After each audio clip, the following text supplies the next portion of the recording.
Hey everyone, this is Dr. Russ Jones. And Brad Kennan. We are wide open. How you doing tonight, Russ? I am doing good. How are you, my friend? Things going okay? Yep, everything's fine. Good. I'm glad to hear that. And we're men, so we're going to say it's fine no matter what. We could lose a leg, and that's how we were raised to do, right? That's how we're programmed on autopilot. Yep. Otherwise, we're soft. We can't be soft. Yes. I've been in the woods a couple of days here. I found a new place I was in, got a new report. I was kind of excited about that. Bad report, just a yokel.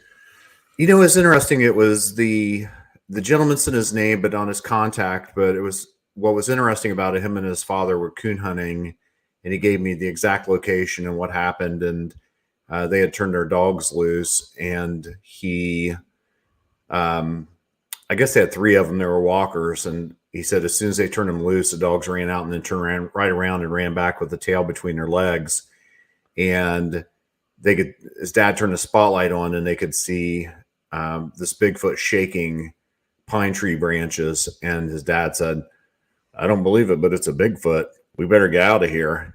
And so he sent me a location, and it's, I'm in one of the parks down here, and the park is like 12 or 15,000 acres, but it's surrounded by hundreds of thousand acres from coal companies and land companies. It's just wilderness, and it's the same woods. It's about a couple mile walk from where I have a lot of cameras up. So, even though it was a little while ago, I just like it because it just establishes that historical precedence for me that, they were always in that area and continue to be in that area. And it's just a matter of, getting in the right place. Okay. That's good. I don't ever have anything interesting like that happen to me. So I'm doing a couple a week or something like that. And there's some ones, you remember the first report that I took it out when I was in a group with the state policeman, and Darren Pavarnik went with me, and we went up there and they had the guns out and all that. Yep. That witness, so that's been like, gosh, maybe almost 15 years ago now. I don't remember exactly how long. Him and his wife reached out to me again. I thought it would be interesting to touch base with them and see, what they think about it now after all these years. Are they still thinking about it? Because you remember she was like post-traumatic stress. They moved from the country into the city. It was a big deal. Right. And I knew he was having contact with some of the other witnesses around the state that had really good Bigfoot encounters. So I've been, it's on my list of things to do, but the second edition of Tracking the Stone Man is probably, by the time that people see this, the book will be out. So there's a lot of work, at that last moment, getting that wrapped up. Oh, absolutely. So, okay. Well, tonight, first 5, I got a question for you. Okay. Since you're the report guy. Okay. So, in theory. So people have reported UAPs in Bigfoot. So I see a UAP or a UFO, unidentified aerial phenomenon now is what it's technically called, in a Bigfoot. So it's happened more than once. In my personal opinion, I believe there is 0 chance that the two are together.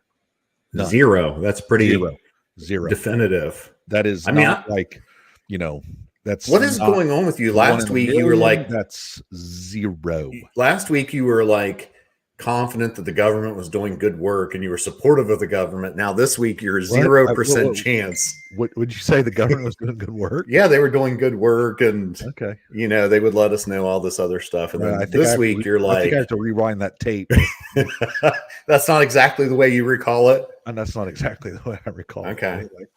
So anyway, yeah. It's interesting. We're hearing a lot about the orbs, right? Right.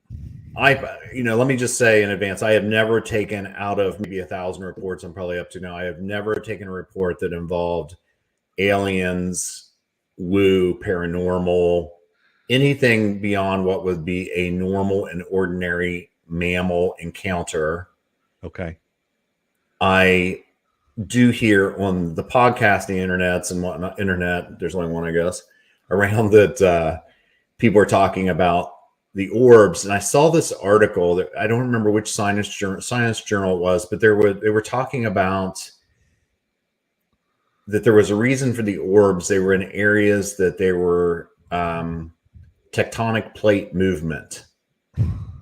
And I thought, well, that could make sense to me, some type of mineral deposit, the plates are moving, blah, blah, blah. And it's, I don't know what it would be projecting, but now that I said that, I've been trying to find it again. I just can't find that article. I don't remember where I saw that at, but it doesn't exist.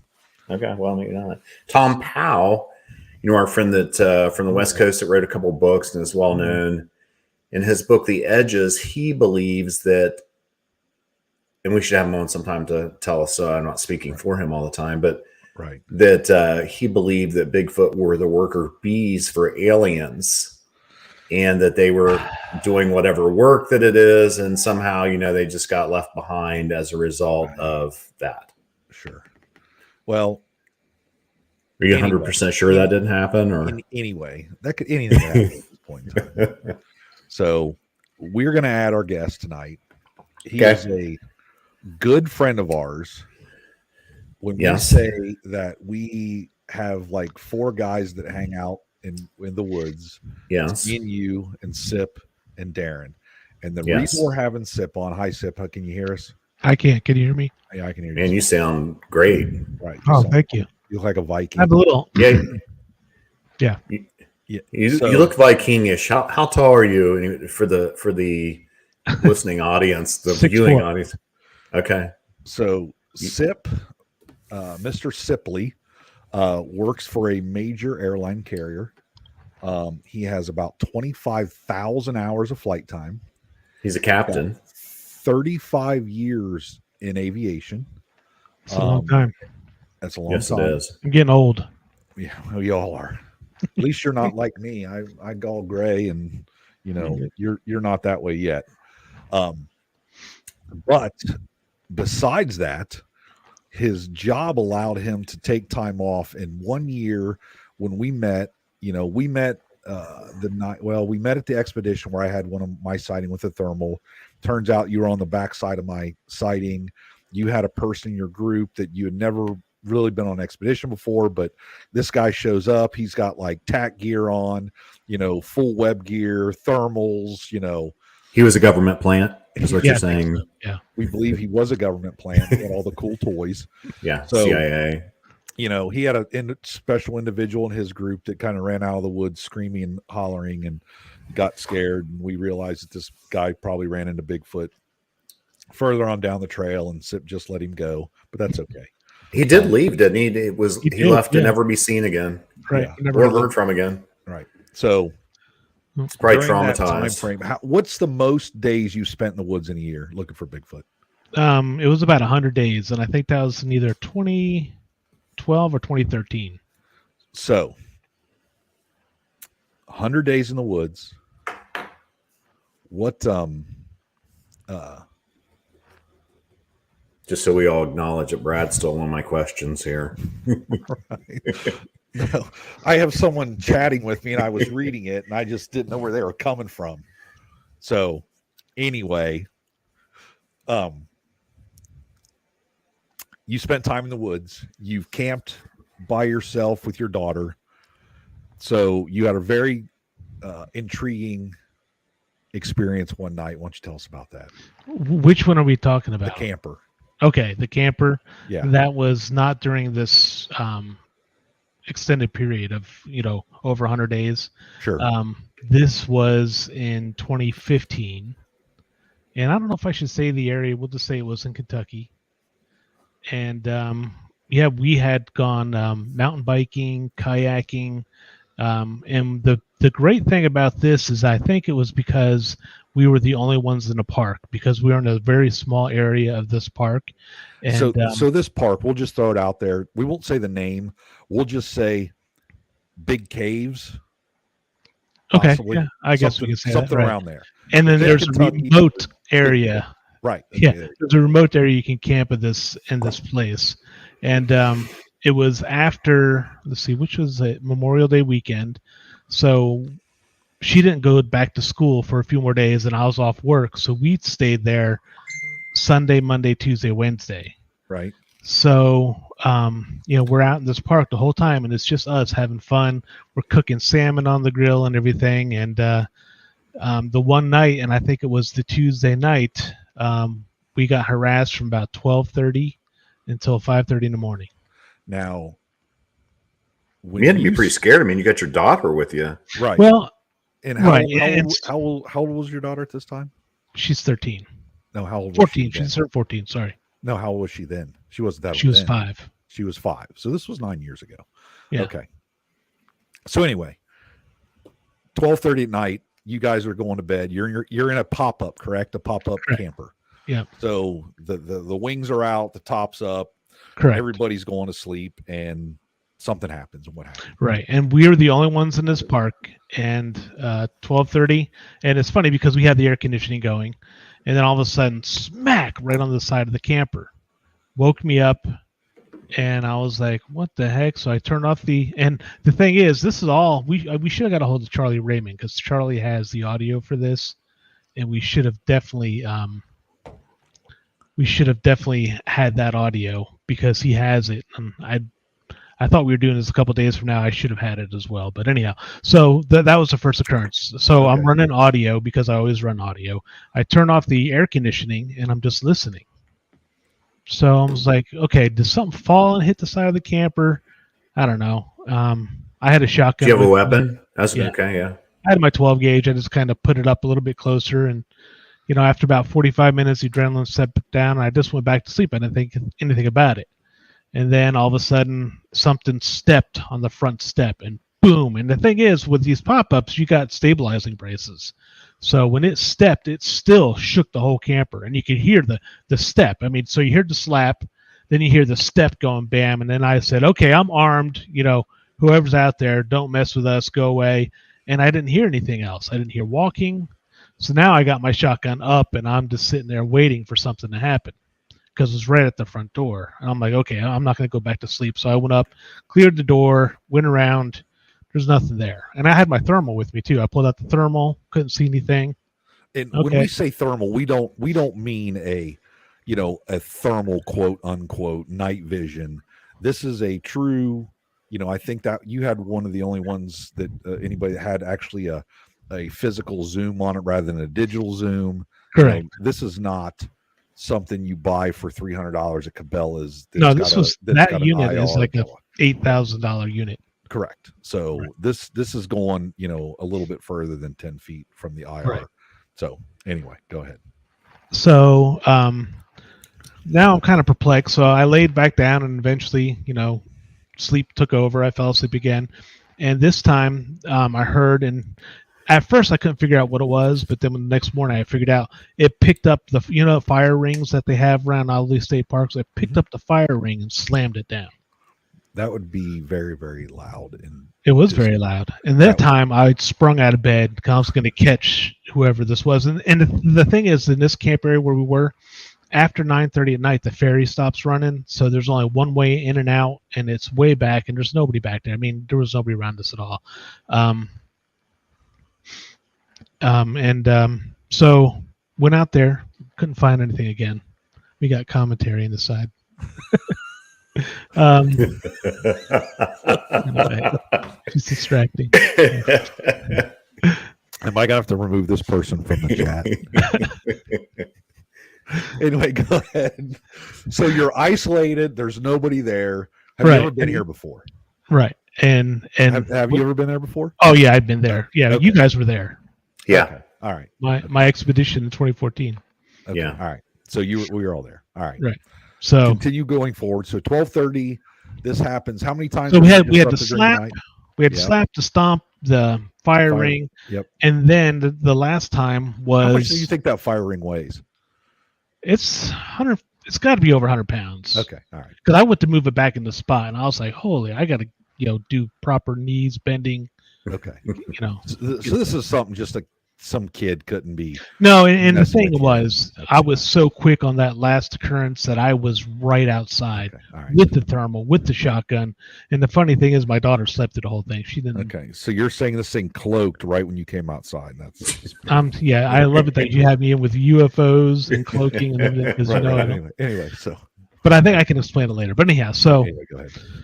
and then the last thing was, it started to pull on the Velcro around the door the last time.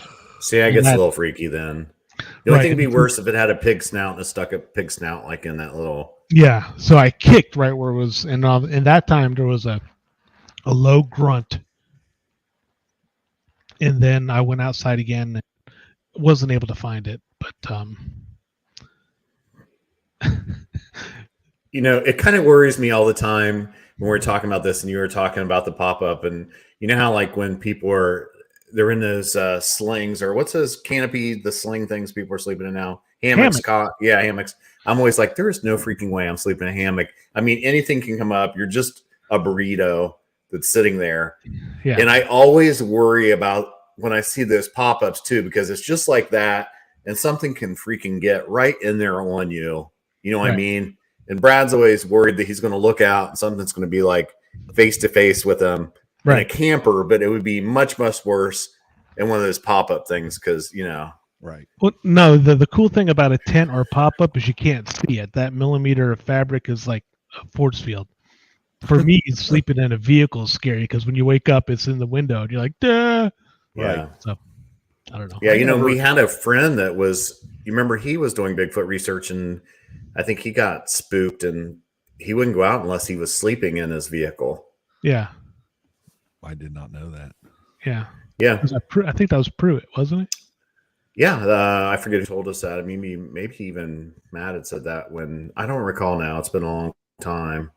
Right. Sometime, I know his book's going to come out. We'll have him on to talk about that. Maybe he'll be able to tell us about that. But I mean, there's a lot of people that don't feel like that it's safe to be out there, you know, one way or another. But I mean, you know, you got to get out there, right? Right. So I mean, the whole thing ahead. with this whole episode, I think, was Memorial Day weekend. The Sasquatches are used to coming there on Tuesday, right before, because Wednesday, guess who comes? The garbage man. Right. So they're used to having free reign at this dumpster after the weekends, and we were the only people there, and they wanted us out. Now, the reason I couldn't find them, and it scares me to death to think about this, I never looked under the camper. Unless it was a juvenile, I don't think one could get under the camper. But there was also a bathhouse not 25 yards from where my camper was. I could have went there. I didn't want to go far away from the camper since my daughter was there. Sure. So I didn't really go searching around. But so you think it might have been keeping it from going in the bathhouse and getting its weekly shower before? no, I was keeping it from getting to the garbage. Just hide behind the bathhouse. All right. So that was experience number one, or, you know, that was an experience because you've had multiple experiences in the woods. But I haven't seen one yet that I can say. Exactly. So you sent me a piece of audio that's about 2 minutes long. Oh, this one's way awesome. Okay. So Now, is this from your 100-day? No. You know, I don't know what I want to call it. This is just another time. Well, the 100 days weren't all conclusive. It was like I did 2 weeks here. I had 3 weeks off there, 2 weeks here. That was when that. But in 1 year, that's a lot. Oh, it was huge. I mean, every day. I mean, that's probably anybody in the country was, you know, out that year.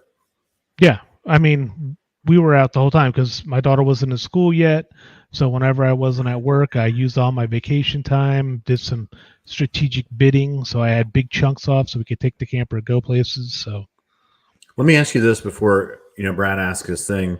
I mean, to spend 100 days in the woods, I mean, you have to be very passionate or consumed about something. I mean, what made it get to the point of, I mean, clearly you just got so interested. You're like, you know, I got to solve this thing. I got to know what the deal is. But I mean, what was it that made you want to commit that much time and resources? Well, I mean, Brad hasn't talked about, I mean, you have thousands and thousands of dollars worth of night vision and thermal, the very top of the line stuff that's out there.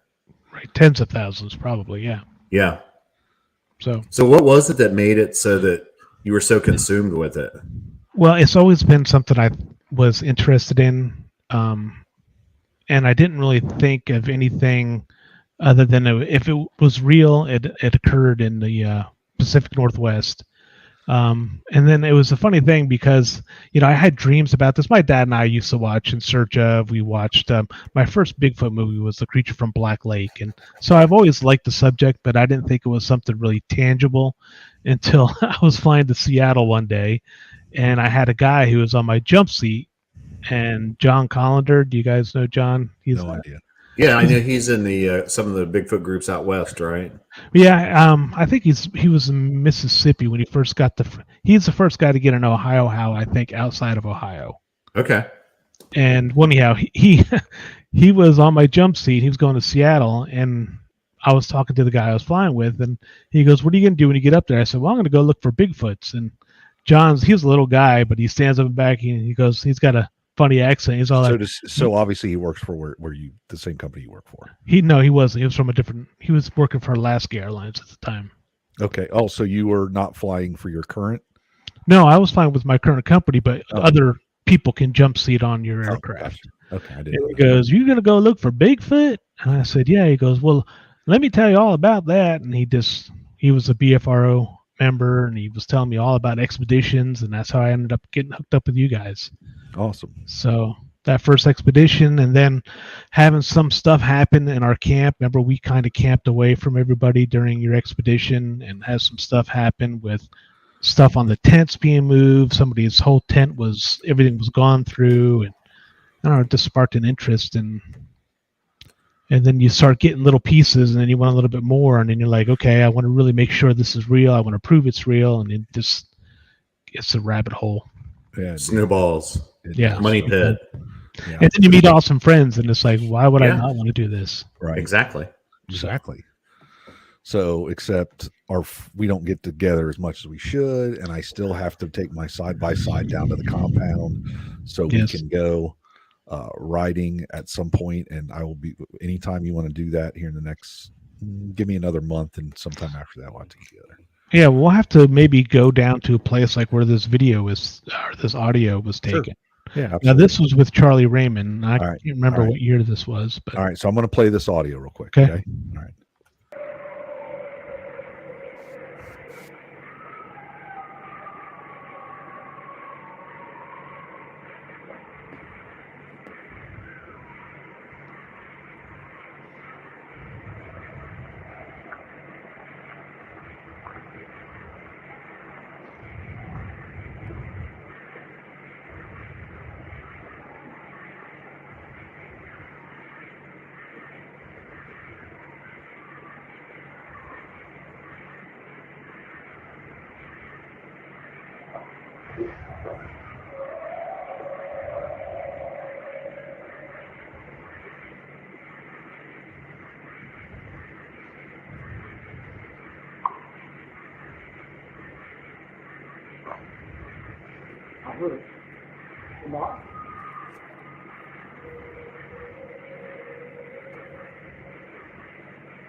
Yeah, I think that has to be played a lot louder because we're missing all the nuances. Okay. I mean, like the first one is really, really, and you've got that little data sheet that I sent. Yeah, I got it. So this was a full analysis. I'll go down through here real quick. And if the viewers, I don't know if they can listen to it on a timeline, but it's something they can download. But if you have the timeline as you're looking at it and maybe have the volume high, you can really hear some of these different vocalizations of where they're coming from and whatnot. Hey, Russ, you're going to have your website up, aren't you? Yes. So we can post this on the website with something, we can do that or something. So there was a knock, then there was a vocal. There was loud howl, I could hear the loud howls right at the beginning. I thought that one knock was really loud. Right, Yep. but we're 100% owning up that there are coyotes that started in after Yes. first, because there's some definite canine stuff in there, but you can hear the non coyote stuff in there as well with a little bit higher volume, I think. Right. So this 2-minute clip, there was wood knocks, several wood knocks. There was howls. There was some other stuff. Give us the background on where what are you doing? What do you how's this working?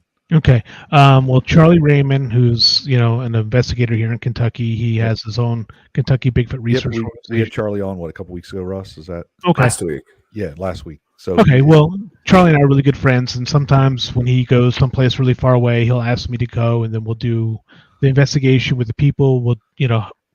And this one happened to be, I'll just say it was in the land between the lakes, Kentucky, okay, Duke out that way. And we went to the area, and we met the family, and they had a sighting in their boat, and they took us out to where the sighting was. And so we ended up camping somewhere near that area. And we were the only people there. It was a weekday. The family left. We made it look like we were leaving. We didn't want anybody to know we were spending the night there to kind of not have the chance of being hoaxed. So after everyone left, we came back, set up our camp. And the funny thing is, Charlie and I, whenever we get together, it's like a comedy of errors because, nobody smokes anymore or anything like that. So I'm like, make sure you bring a lighter. I've got all the stuff. You just bring a lighter, right? He's like, okay, I'll bring the lighter. So we get there. We're making our camp, getting ready to cook dinner. I'm like, okay, where's the lighter? So nobody brought a lighter. So we had to drive an hour and 15 freaking minutes. That's how far out we were to go get something. I tried to do batteries and tried to rub sticks together until my hands bled. So we had to go get a lighter. So when we came back, we heard some rustling nearby, and we're like, that's kind of odd, but it could have been anything. Pulled out a thermal, didn't see anything, whatever. So as soon as we sat down, we ate, and we just sat back and just getting ready to pop a beer, and then the woods went nuts with all that stuff that happened. And right after that, I was like, I'm for sure this is going to turn into one of those nights. And that was the only thing we had happen was just that huge initial explosion and nothing else. How far away from you was it? That one, it was one of those you can feel it. Yes. So I don't know, 50 yards, 100 yards. When I go to the zoo, I can feel a lion from very far away. It was that kind of a feel. You felt the roar. Yeah. Thing. So. Did it freak Charlie out? Because, we were giving him grief last week about sneaking out of the woods, being fearful. Yeah, it freaked him out. He goes, can I sleep in your tent tonight? So, you hear this stuff. You're in the woods. How many experiences like this have you had? Well, Charlie and I, again, we went out. This is how stupid we are. We went out on a New Year's Eve. It's 19 degrees out. We went so far back in the woods in Ohio County that we blew the rear bearing out of my truck. And so we're sitting there in the woods, and he and I walk away from the group. We had a couple other BFRO members there, and they were sitting around the fire, and we walked maybe about a mile and a half loop and came back. And as soon as we came over the hill to the camp, we turned our red lights on. As soon as we turned our red lights on, something was not 50 yards from them at the camp on the other side, just screamed at them super loud. And the one lady there, her husband's is a special forces guy. He gets out, goes to the truck, gets an AR-15. He's like, that was insane.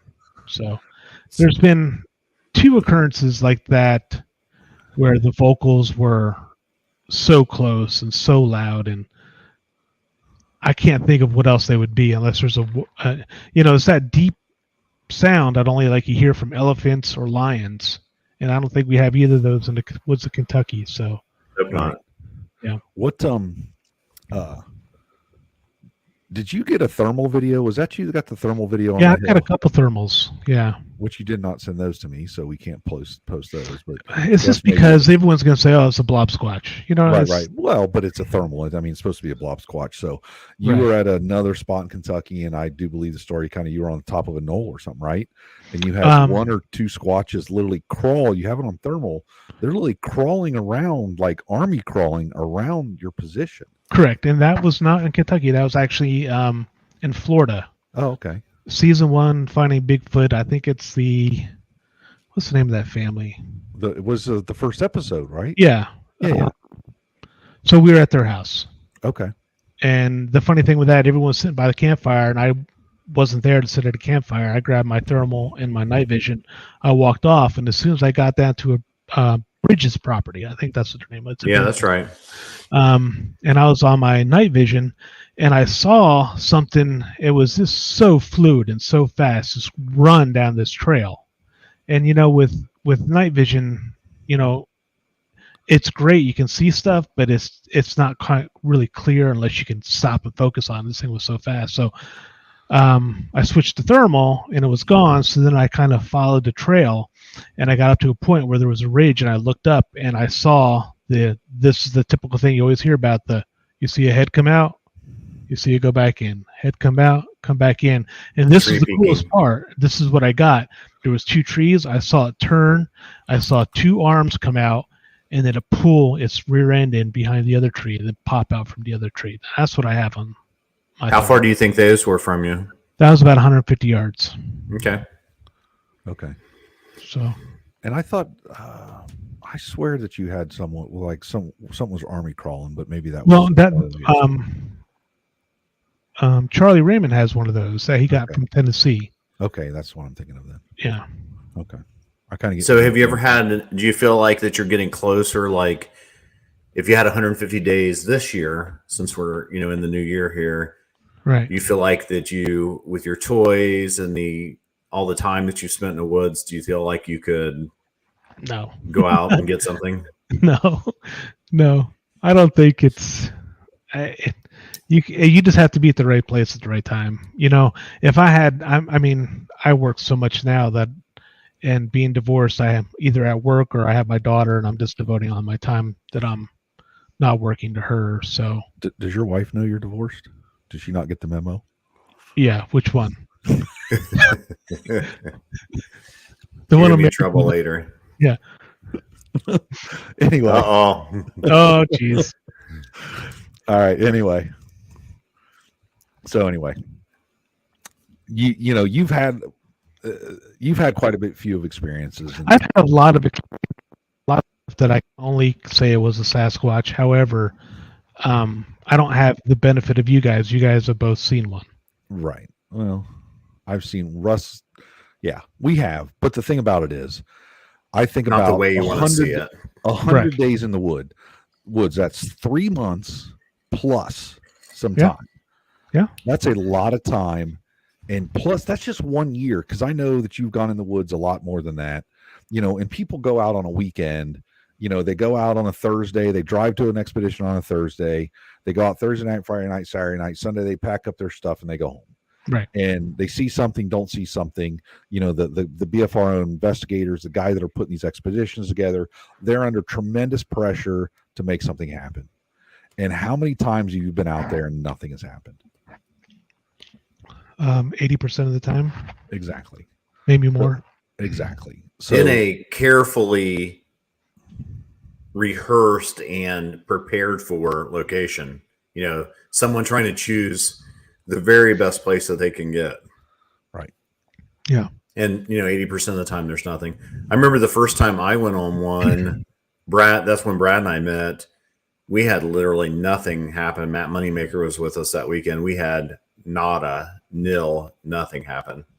And I remember the first 2 years that I was in a group, I went 2 years before I had anything happen that I couldn't naturally explain in the woods. And this is going to visit, in a year, 50 witnesses, taking, 100 and something reports probably, and then going on back then, a lot of Bigfoot or BFRO expeditions. And I heard a wood knock that I thought was really something in Tennessee.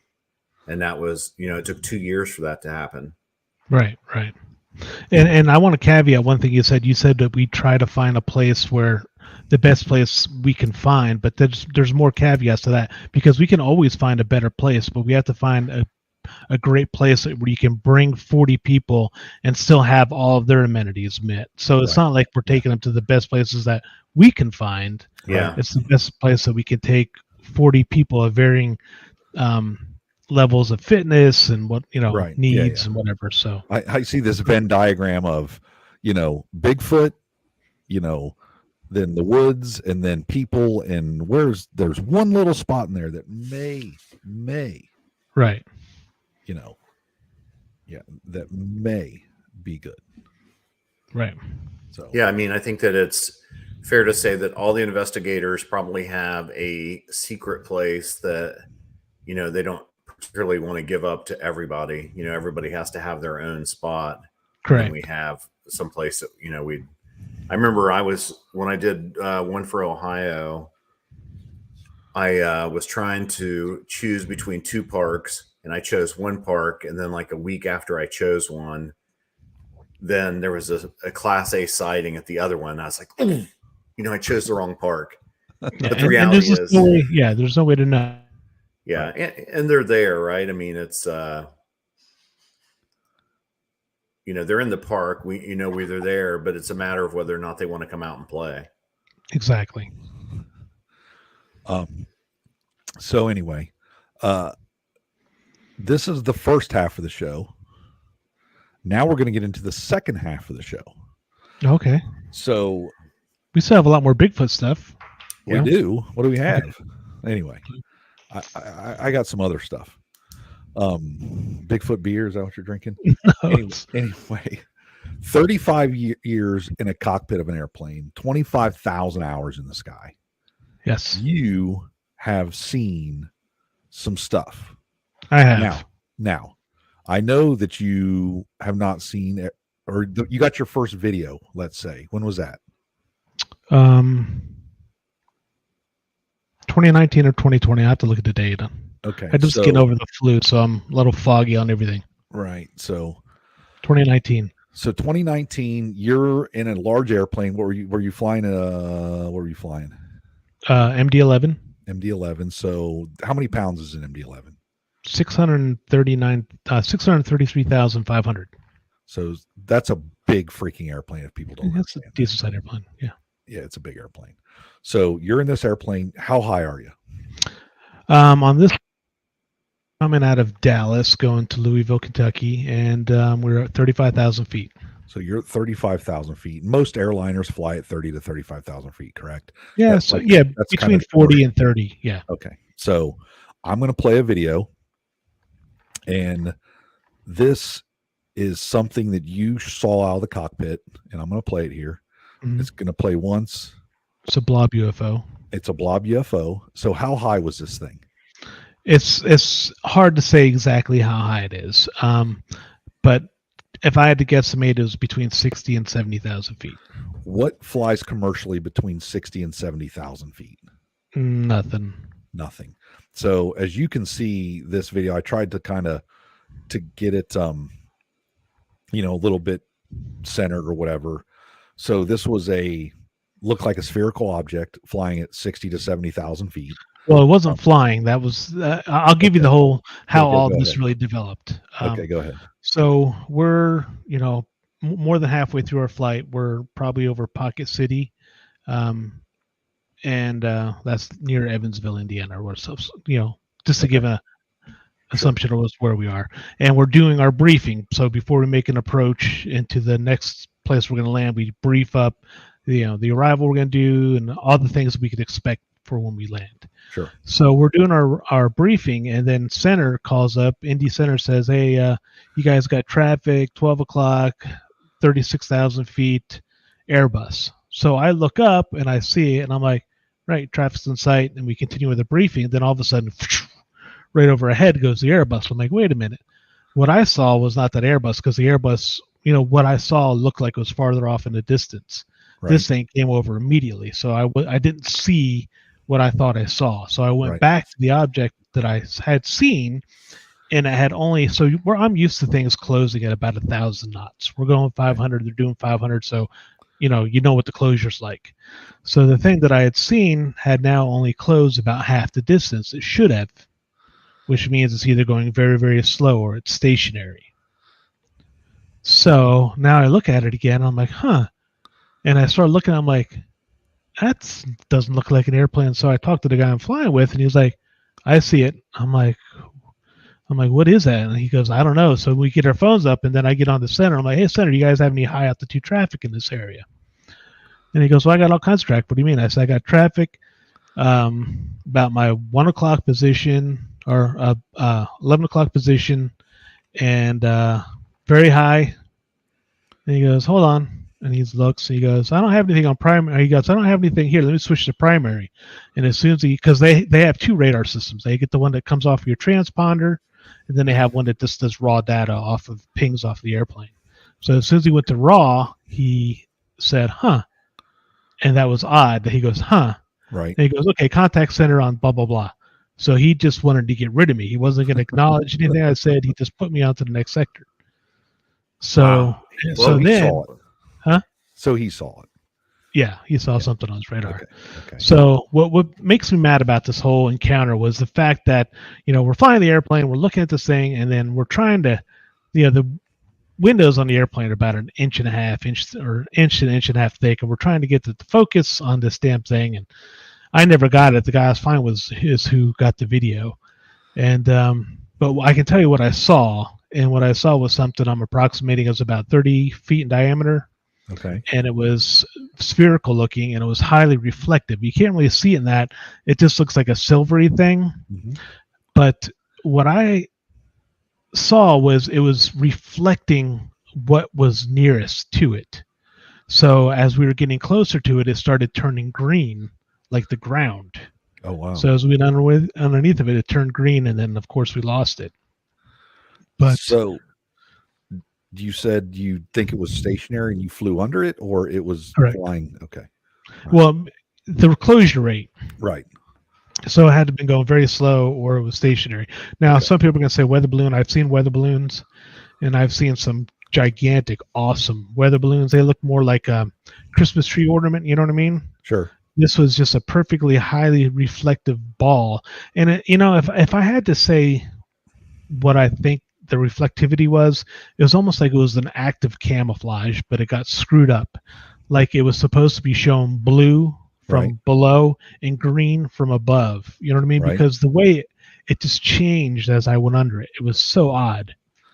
It was just really weird. But that wasn't your only UFO sighting, right?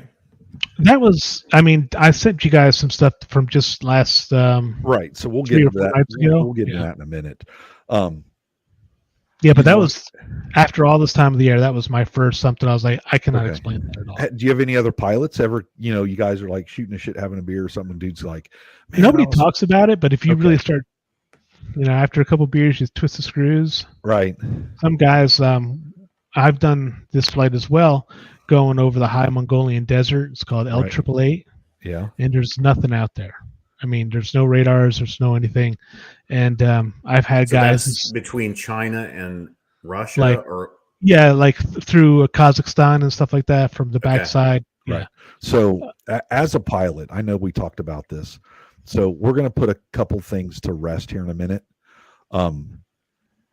You have flown from the United States to let's give me your path around the world, and we're going to put flat Earth to a dead. It does not exist right now. It does not exist. No. Okay, so let's go ahead. Tell us how do you know that the flat Earth the Earth is not flat, Brent Sipley? Because I've flown all around it.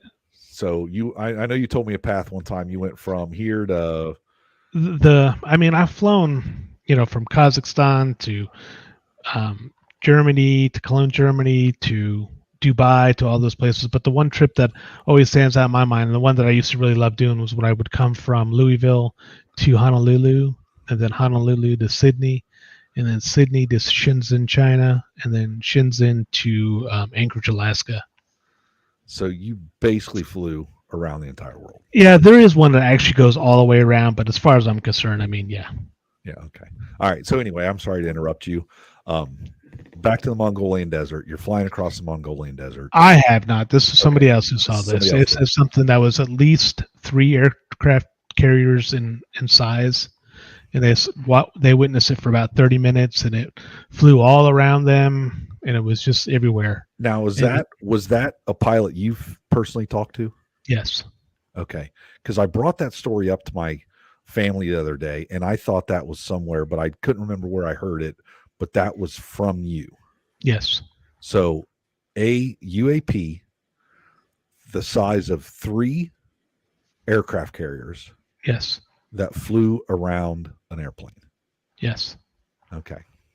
That's And That's they hard to said, imagine. and they said it was not aerodynamic at all. It had like big superstructures off of it everywhere. It was just like girders and this is a guy you trust.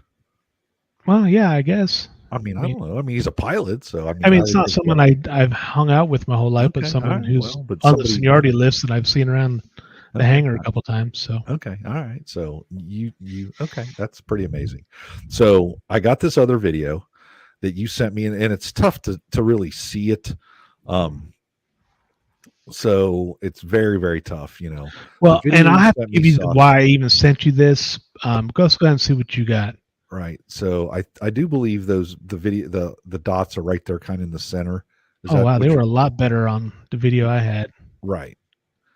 So anyway, but we can explain it. So I even try to get in here and maybe get a little bit closer. You see them? Well, there they are, but you can't see the relative motion. Right. So give us the backstory on these lights. This just happened the other day, correct? Yeah. Let me see what day that was. January 24th. Okay. So and where was it? So this was I was en route from Louisville, Kentucky to JFK, and when we do that flight, there's a southern route that takes you over Beckley, West Virginia, Montebello, Sea Isle. Then you make a left turn and go up the East Coast that way. So if this is right off the coast of Norfolk, and I think it's important about that is there's been a whole bunch. I think that's where some of those Navy guys have their videos from. Okay. So, but you don't believe so when you say Norfolk, I think, Norfolk, Virginia, I think the giant naval base right there, you got the shipyards right there. Mm. Are these aren't drones, are they? Oh, I don't think so. So the whole reason I sent you this picture or this video is because back on December 22nd, I was flying from Louisville to Seattle. Okay. And we were over Pontiac, Michigan, and everybody on the frequency. See, I was going northwest bound. Everyone going eastbound was like, "Hey!" And this was 2:00 in the morning. Do you guys see those lights? And so when in the airplane, we listened to center frequency and we listened to guard frequency. All the chatter started on guard, which is what everyone's listening to. Okay. And it was like, "Hey, do you guys see these lights to the east?" And it was like, "Yeah, I see them. And there was like 3 or 4 different people seeing lights to the east. And they said that looked like racetrack patterns. These lights were doing racetrack patterns all over the sky. So I went to a Crypticon event not too long ago, and I met Ben Hansen, who's doing that UFO report, or he's doing some UFO show. And he's really interested in these racetrack patterns because they're just starting to be seen a lot. So I heard that night, and I got in contact with him, and we talked about it. And then I actually saw the racetrack patterns on this flight that I'm showing you. And, of course, we had a lot going on the airplane. I didn't get that good a video of it. But what we saw is when we got over Beckley, West Virginia, it was very low on the horizon, extremely brilliant lights. And they were kind of doing like this kind of a pattern. So it'd be very bright on this side, and then they fade out. And then all of a sudden they come on really bright here again. So that was them. By the time we got to Montebello, now it's higher up in the horizon, which makes me think that they are farther out over the horizon, like either in space or way hundreds of miles down range. So by the time we get to make our turn at Norfolk to go north, they were way up in the horizon. And they are still, I only saw 2. Well, there was maybe a third one. But, the guy was fine when I saw it, and they were always in the same relative position to each other. So everyone would think satellites. I've seen tons of satellites. They do an orbit like this. They don't do this kind of weird. They don't maintain a pattern over a fixed position on the Earth. Correct. Okay. Just so I understand this, I know that, and I don't even know if this is correct, people say when you're standing on the beach and you're looking out to sea that you can see like 7 miles. 7 miles. Yeah, okay, 7 miles. When you're up at a height you are and you're flying at around 30,000 feet, is that there's right? got to be a formula. Yeah, there's got to be a formula. I was curious, like when you're looking out, how far you can see. Very far. Okay. We'll just say Yeah, I don't know what it'd be interesting to see what it'd be relative, when you're viewing those things and you think that it's a Right. very far distance, what the farthest you'd be able to see. Right. I could probably Google that and find out, but Yeah. Working on it. Brad's, Mr. Computer on that. Yeah, I'm working on it here. So give me a second. 212 miles. Okay. So at 30,000 feet, you are 212 miles to the horizon is how far you can see. Okay. So I think that's pretty cool. That when I first saw it was extremely brilliant and low on the horizon when we were over Beckley, but by the time we got to Sea Isle, it was way, way up. So that means that it was, as we're getting closer, you know what I mean? Yes. Right. So, all right. So this thing, man, it was. So if you're Norfolk, yeah, this thing had to have been awful high, hadn't it? Yeah. Okay. And how high were you flying? We were 39,000 feet on that So day. you're 40,000 feet. So this thing was higher than you were. So again, you have something that 60 to 70,000 foot range, and this one may have been out in space. It may have been farther. It's harder to tell because it's night and lights and whatnot. But gotcha. So it's theoretically that this thing could have been in outer space, racetrack patterns, which we have nothing that can do that. Satellites. I can do racetrack patterns in my airplane, but not in space. No, not in space. Right. So okay. So that's fairly interesting. So now all of a sudden these are going to happen all over the United States, or it's happening in multiple spots in the U.S. Well, that's what Ben said. He's beginning lots of reports of these racetrack pattern lights. Okay. So is that imminent invasion? Is that what you're thinking? I don't know, but the really cool thing, and I could kind of see him dimly, but it's so odd how they were extremely brilliant here and then dimmed, barely see him, and then brilliantly light here. And I was trying to figure out if it's the way that the sun was coming up under the horizon, making that happen. That they were that far out, that they were that far up, that they were actually getting reflection off the sun. Gotcha. Yeah, I was trying to figure out the whole deal. Okay. All right. Okay. So put the other thing to bed now? We're going to put the other thing to bed. What are we putting to bed now? Oh. You have been in aviation 35 years. Yes. Chemtrails, the federal government is trying to kill us with chemicals from airplanes. They are seeding the sky to cause changes in the weather. I get that. That is a proven fact because they do that overseas. They do it they will schedule times in Dubai and let people know when they're seeding the clouds so that people will be prepared for the rain. But people in, I hate to use the word flyover states in the U.S., there are people out there with their tinfoil hats on, and they're saying, I see these planes, and these things are putting chemtrails in the air, and they're flying patterns, and they're doing all this stuff, blah, blah, blah. So what do we have here? You sent me a couple pictures. One of these is your exhaust gas temperature. Is that what you're showing us? Yeah, if you look at the picture on the left there, okay, it shows that the engines are generating heat of 351 degrees Celsius. Okay. 351 Celsius is pretty freaking hot. Right. That's 700 degrees Fahrenheit about. Okay. And then this other picture here shows the temperature. If you go down that left column, yep, the right screen, you see it's minus 57 degrees out. Yep. So that's how hot it is outside, or how cold it is outside. So when you have hot things and cold things come together, they condense, they have vapors, because you're burning jet fuel, all that happens, it's condensed, and you have these vapors in the air, and that's all it is. So there's I've seen, because when you guys said you wanted me to do chemtrails, I started looking at it and I saw there's chemtrail switches in the airplane. There's not chemtrail switches.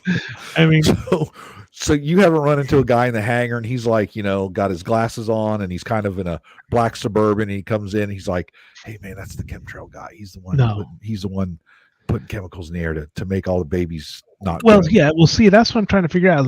Some of these people are saying that all the airplanes, when they burn it in their gas, that's causing the chemtrails. And I've heard of seeding, but I don't think that there's that many seeding airplanes out there. No. You know what I mean? And we get so much freaking rain. We don't really need it in the United States. So, Well, they're saying aluminum, hydroxide or aluminum's, all the different stuff they're seeding it with. I mean, I can't burn that in the engine without the engine failing. correct. So it'd have to be something that we're physically spraying, and I don't think. I mean, I know commercial airliners don't. The military may have airplanes, but a lot of these people who I see, they're showing commercial airplanes, and it's just normal contrails. I mean, I see contrails all day long, and then when they say they're doing patterns, it's because they're going to JFK or wherever, and they have to do holding before they can get their slot to land. It's not that they're doing. You know what I mean? So on some days when you see, many of them, and other days you may just see one. It's just a function of how many flights there are that day. Yes, and it could be conditions. I mean, back in World War II, when the bombers, I mean, they had the B-17s, they were hot enough to make the chemtrails, to make the contrails. So, I mean, you could do a mathematical figure to figure out what the temperature is on this day, where the contrail lines are going to be, and if they wanted to stay below them, if they could, make it by flying lower and not make the contrails, they would do it. So do you think that we see more of them now than we used to? Well, I don't know. I mean, I've always been used to it. I don't know why, or maybe people are just looking up in the sky more. I don't understand where this is coming from now. I mean, I'm certainly not an expert on chemtrails. I guess I'm an expert on aviation and flying commercial aviation, and I know that every airplane makes contrails at a certain altitude. I thought it was interesting. Sometimes things are more commonly talked about just because we have access to talk to them about it more often. And yesterday on social media, I noticed somebody posted, a blue sky, and there was a contrail, and they said something like, "You can't tell me that there's not more to it," or something like that. And I thought, I said, well, watch our podcast next week and you can learn about it, or whatever it happened to be. But I mean, people believe what they're going to believe, and right. And I don't know if it's because of the engines nowadays, because we have high bypass fans. Like it used to be straight jet engines. Now we have a jet engine with a big fan around it. So if it's that the hot air now has got an accelerated cooler than the main jet, that's given it more of an ability to make the contrails, that could be a factor in it as well. Okay. Technology. Yeah. So speaking of technology, I know that you've bought 2 Priuses in your lifetime. You love electric vehicles. Right. Does he fit in one? I don't have a Prius. Oh, I never owned a Prius. You couldn't fit in one. I don't think so. You might buy one for someone else. Yeah. Right. So nobody's getting a Prius. I know what this man drives. He's not getting a Prius. No. And just on a side note, I have jumped to the Ford family, so we're all Ford drivers now. Oh, nice. Yeah. Is there ever going to be an electric airplane? Because I've seen these yahoos putting this stuff up, and battery powered airplanes. I'm like, I'm telling you what, the day that I get in a battery powered airplane is the day that I literally have nothing else to live for, because it's going to crash. Well, airplanes are going to crash no matter what, but electric airplanes. I'm not going to say no. Come on. I mean, we have fusion now. Maybe they can have a fusion reactor in the airplane, which makes an electricity. Yeah. Okay. All right. Well, I could live with that. Yeah. All right. I don't see it in my future. All right. And I hope we don't see single pilot commercial airliners in my future either. Hey, Really? Sip, let me ask you one more question about skipping around to the Bigfoot thing. Right. So if you had unlimited resources and you were going to go somewhere for a couple months to try to get the best evidence that you could get, what would you do and how would you go about it? And where would you go? I would, I spent a ton of time in West Virginia with you guys, Ohio. All those places are huge hotspots. But, I would have to sit down with, like what you have done. I have to have more time to actually sit down and say, where are all the reports coming from at this time of year at this place? But I would like to go out west and do it. I haven't been out west. I've been North Carolina, South Carolina, Florida, Virginia, West Virginia. I haven't been out west Ohio, Bigfoot. Tennessee. Well, I spent one night in the woods.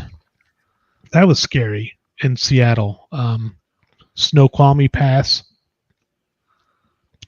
I just rented a car and went out there and slept in a hammock, like you said you never want to do. Ooh, in the middle of the woods. In the middle of, yeah, in the middle of the woods. Nobody knew I was there. I was probably off my.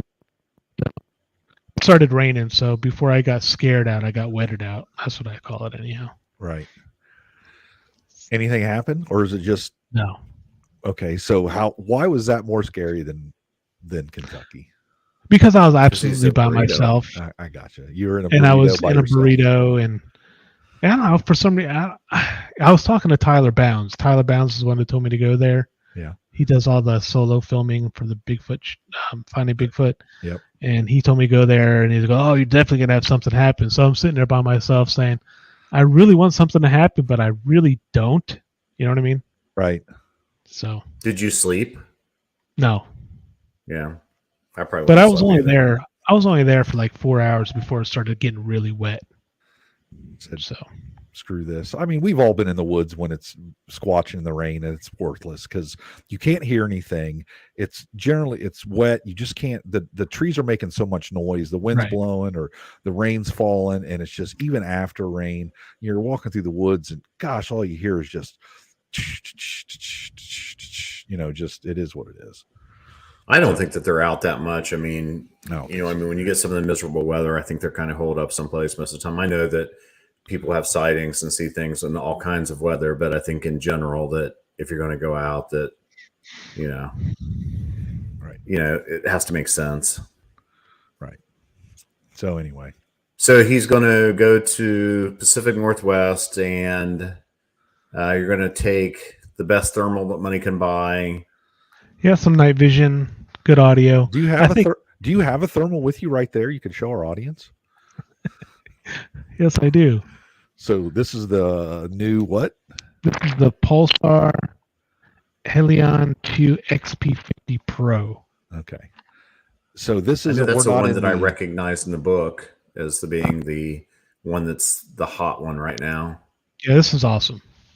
I mean, those scouts and stuff that we had in the past, right, were good for just picking up a heat signature. I can see every hair on it with this. Like I was watching a deer the other day, and yeah, it's incredible. You know what would have been interesting if you would have actually taken video of a thermal from the thermal and actually gave it to me before the show, and I could have shown our guests. I know it. Or the white phosphorus night vision that you have that we had last time in Ohio. Yeah. And all right, so we'll do a part 2, and I'll get my stuff together. Huh? I said I'll get all my stuff together. We'll do. Don't forget that I want you to look at a game camera through your thermal. I haven't forgotten. The white phosphorus. White phosphorus. And the thermal. I'm curious, just so the listeners know, I've been talking to Sip about, some people claim that the Bigfoot can see the game cameras, and that if you look at them through a thermal, that you can do that. And so, I wanted him to do that so I'd know for sure. Okay. Just to have an idea. All right. We'll do it. I know he's been sick and he's a little down. Usually he's a laugh a minute. I mean, I never stop laughing when he's around. So yeah. Anyway. Am I quiet and You're kind of quiet. You've had a stomach bug. We're gonna have to get you back on because I know you're gonna get some more chemtrail videos, and somebody's gonna bring you aside and say, "Man, we heard you on that freaking podcast, man. I'm gonna show you the chemtrail hanger next. And right. This is all where all the chemicals are. That's right. This is we're gonna let you in the loop. You're gonna make me spray it next. Right. Maybe let's do one where they can see what the difference is between the different thermals. If we can set that up. Okay. Yeah, we do that. Sip, thanks for your time, man. We appreciate you. It's good to see you, brother. Yeah. Good seeing you too. We'll have to get together for real soon. Yeah, we got to set it up here, and we're due for an outing here in the next couple of months. Yeah, what are we coming up on February? Yeah. Yeah. Let's say early, or maybe June or July sometime. Okay, well, we have May. That's Ohio Bigfoot Conference, right? Oh, that's right. Yeah, well, I'll be in Ohio for that. Yep. Are you speaking at that one? I am not speaking. I'm just going to kind of limit myself now to the books and podcasts, and I don't. To be honest, I don't need to do that, and I'd rather spend time with my friends when I get at the. I mean, you're there and you sell 100 books or 200 books or something, and you're thinking, it's great, but you would rather be with your friends that you only got to see, a few times a year. Right. We're actually going to wear sandwich boards and walk around and just listen to our podcast. Nice. The whole time. Yeah, that's right. So anyway, all right, guys. Thanks for Sip. I'm sure You're I'll welcome. talk Thank to you. I'm sure I'll talk to you later. All right, guys. See you, Zip. See you. Bye. All right. That was interesting. We put flat Earth to bed, chemtrails to bed.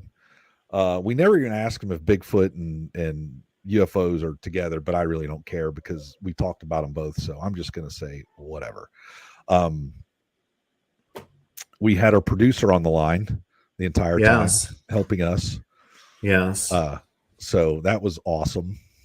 Yeah, I'm not used to seeing, if anybody's wondering, Brent's wife was messaging us while we were talking. So sometimes we're not used to looking on the screen there. It would distract us a little bit and make us laugh. Right, exactly. So she's a hoot. So anyway, anything else, Russ? No. It's good to see you. And, anybody wants to reach out to us, the bigfootdoc.com, Bigfoot Doc on Instagram, or Wide Open Research on Instagram. Yep. Please reach out if you have questions you want us to know, you want to share an experience. Absolutely. Look us up. Love to talk to you. Like and subscribe to the videos. Download those podcasts. We're on Spotify, Apple Podcasts, Castbox, anywhere you can get a podcast. So we're out. We out? We're out. We're out.